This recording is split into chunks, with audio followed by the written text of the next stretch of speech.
Hi friends, Tamil சினிமாவில் வந்த love மூவிஸில் கிளைமேக்ஸில் அந்த லவ் சேர்ந்து இருந்தால் நல்லா இருக்குமே அப்படின்னு எல்லாரையும் ஃபீல் பண்ண வச்ச ஒரு 3 லவ் ஸ்டோரி மூவிஸை பற்றி பார்ப்போம் வாங்க. அது என்னென்ன மூவின்னு பார்க்கறதுக்கு முன்னாடி மறக்காம நம்ம சேனலில் சப்ஸ்கிரைப் பண்ணுங்க ஃப்ரெண்ட்ஸ். நம்ம சினிமாவத்தை பிடிச்சிருப்பது நெஞ்சிருங்க வர. இந்த பட கிளைமேக்ஸில் ஹீரோனிக்காக தான் இதயத்தை எடுத்து கொடுத்துட்டு ஹீரோ செத்துருவாரு. ஆனால் அந்த படத்தில் கிளைமேக்ஸில் இவங்க சேர்ந்து இருந்தால் நல்லா இருக்குமே அப்படின்னு எல்லாருமே ஃபீல் பண்ண வச்சுட்டாங்க.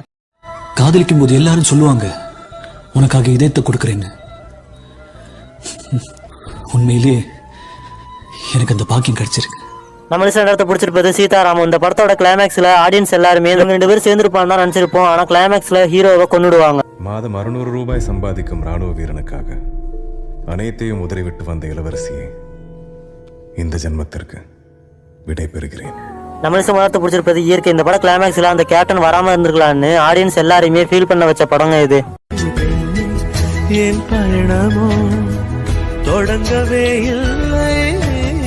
நம்ம லிஸ்ட்ல உங்களோட ஃபேவரட் லவ் மூவி எதுன்னு மறக்காம ஒரு கமெண்ட் பண்ணுங்க ஃப்ரெண்ட்ஸ்.